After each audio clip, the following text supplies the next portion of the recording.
வணக்கம். பொதுவா கிரெடிட் கார்டை பத்தி மக்கள் சொல்றது என்னென்ன? சில பேர் அது ஆபத்தானது, தயவு செஞ்சு வாங்காதீங்க. அதெல்லாம் வாங்கினா கண்டிப்பா உங்களுக்கு மேல சுமையா தான் இருக்கும். எல்லாம் ஏமாத்து வேலை, நிறைய இன்ட்ரெஸ்ட் ரேட் போட்டு ஏமாத்துவாங்கப்பா. ஒரு சில பேர் தான் நீங்க கரெக்டா யூஸ் பண்ணீங்கன்னா உங்களுக்கு செம யூஸ்ஃபுல்லா இருக்கும்னு சொல்லுவாங்க. ஆனா அது வரைக்கும் தான் சொல்லுவாங்க.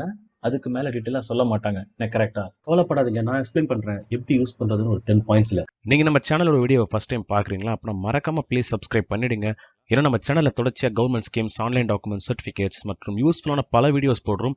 அந்த நோட்டிஃபிகேஷன்ஸும் கண்டிப்பா எனேபிள் பண்ணுங்க. அப்பதான் நான் போடுற வீடியோஸ் எல்லாம் உங்களை வந்து சேரும்.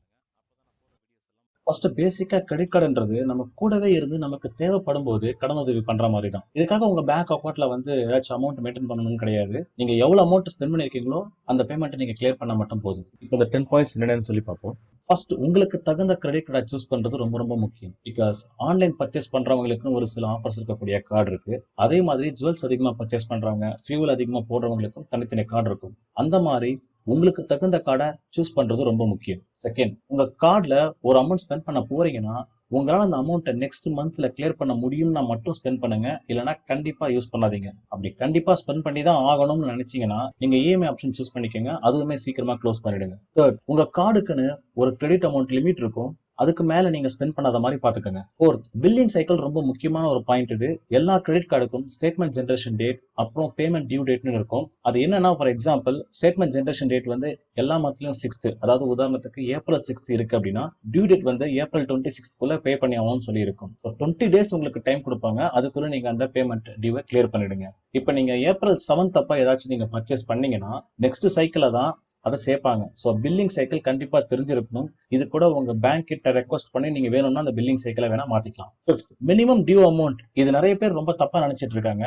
இந்த அமௌண்ட் பே பண்ணா அவங்க பேமெண்ட் முடிஞ்சிருச்சு அப்படின்னு நினைக்கிறாங்க. பட் உண்மை என்னன்னா, இந்த மினிமம் அமௌண்ட்டை பே பண்ணாதான் அவங்க உங்க கிரெடிட் கார்டை தொடர்ந்து யூஸ் பண்ண விடுவாங்க. அப்புறம் நீங்க கட்டாத அந்த பேலன்ஸ் அமௌண்ட்டுக்கு இன்ட்ரெஸ்ட் ரேட் அதிகமா போட்டு வாங்கிடுவாங்க. ஸோ கண்டிப்பா ஃபுல் பேமெண்ட் டியூவை கிளியர் பண்ணிடுங்க.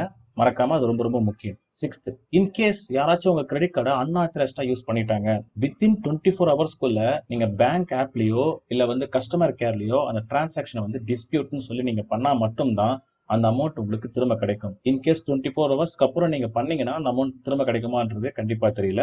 அதே மாதிரி நீங்க இந்த டிரான்சாக்ஷன் டிஸ்பியூட் நீங்க கொடுத்ததுக்கு அப்புறம் உங்களுடைய கார்டை பிளாக் பண்ணிட்டு அவங்க இன்னொரு கார்டை உங்களுக்கு இஷ்யூ பண்ணுவாங்க. அதே மாதிரி வித்தின் 2 வீக்ஸ்க்குள்ள உங்களுக்கு அந்த அமௌண்ட்டை திரும்ப கொடுத்துருவாங்க. செவன்த், நீங்க உங்க கிரெடிட் கார்டு டீடைல்ஸை எப்பெல்லாம் தேவையோ அப்ப மட்டும் டீடைல்ஸ் என்டர் பண்ணி பேமெண்ட்டை கம்ப்ளீட் பண்ணுங்க. தேவையில்லாத இடத்துல உங்க கிரெடிட் கார்டு டீடைல்ஸ் ஒரு ஆப்ல சேவ் பண்றது, லிங்க் பண்றது பண்ணாதீங்க. ஏன்னா நீங்க எத்தனை இதுல பண்ணீங்க அப்படின்றது கடைசியா மறந்துடுவீங்க. அதுக்கப்புறம் தேவையில்லாத டிரான்சாக்ஷன்லாம் வரும். ஸோ அது தேவையில்லாத விஷயம். எய்த், உங்க டிரான்சாக்ஷனை தொடர்ந்து நீங்க ட்ராக் பண்ணிட்டே வாங்க. ஏதாச்சும் ஒரு கையில நோட் புக்லயோ இல்ல ஏதாச்சும் ஒரு ஆப்லயோ நோட் பண்ணிட்டே வாங்க. ஏன்னா அந்த நீங்க டோட்டல் பண்ணக்கூடிய அமௌண்ட்டும் கிரெடிட் கார்டுல இருக்கக்கூடிய டிரான்சாக்ஷன் பண்ண டோட்டல் அமௌண்ட்டும் மேட்ச் ஆகணும். இன்கேஸ் மேட்ச் ஆகல, உங்க கிரெடிட் கார்டு ஆப்ல அதிகமான அமௌண்ட் காட்டுது அப்படின்னா நீங்க பேங்க்ல கால் பண்ணி அந்த அமௌண்ட்டை கிளாரிஃபை பண்ணிக்கோங்க என்ன இது அப்படின்ட்டு. Ninth, multiple credit cards use பண்ணாதீங்க. ஒரு கார்டு இல்லைன்னா அதிகபட்சமா கண்டிப்பா தேவைப்பட்ட மட்டும் 2 கார்ட்ஸ் யூஸ் பண்ணுங்க. அதுக்கு மேல வேண்டாம், அது ஆபத்துல தான் போய் முடியும். எக்காரணத்துக்காக உங்க கிரெடிட் கார்டை யூஸ் பண்ணி கேஷ் வித்ட்ரா பண்ணாதீங்க எந்த ஒரு ஏடிஎம்ல இருந்தும். ஏன்னா அந்த அமௌண்ட்டுக்கு இன்ட்ரெஸ்ட் போடுவாங்க. இந்த 10 பாயிண்ட்ஸ் மட்டும் நீங்க மைண்ட்ல வச்சுட்டு கரெக்டா கிரெடிட் கார்டை யூஸ் பண்ணீங்கன்னா அப்புறம் உங்களுக்கு எந்த ஒரு ப்ராப்ளமும் இந்த கிரெடிட் கார்டால உங்களுக்கு வரவே வராது. இந்த வீடியோ உங்களுக்கு யூஸ்ஃபுல்லாக இருக்கும்னு நம்புறேன். அப்படி இருந்துச்சுன்னா நம்ம சேனல் benefit.com ஹோம் பேஜில் நான் யூஸ்ஃபுல்லான எல்லா வீடியோஸும் பிளேலிஸ்ட் ஆர்டர் படி அப்லோட் பண்ணி வச்சிருக்கேன். ஸோ அதெல்லாம் மறக்காமல் பாருங்கள். அப்படியே உங்கள் ஃப்ரெண்ட்ஸ் ரிலேட்டிவ்ஸ்க்கும் கண்டிப்பாக ஷேர் பண்ணுங்கள். ரொம்ப ரொம்ப நன்றி. நான் அடுத்த வீடியோவில் உங்களை சந்திக்கிறேன். பாய்.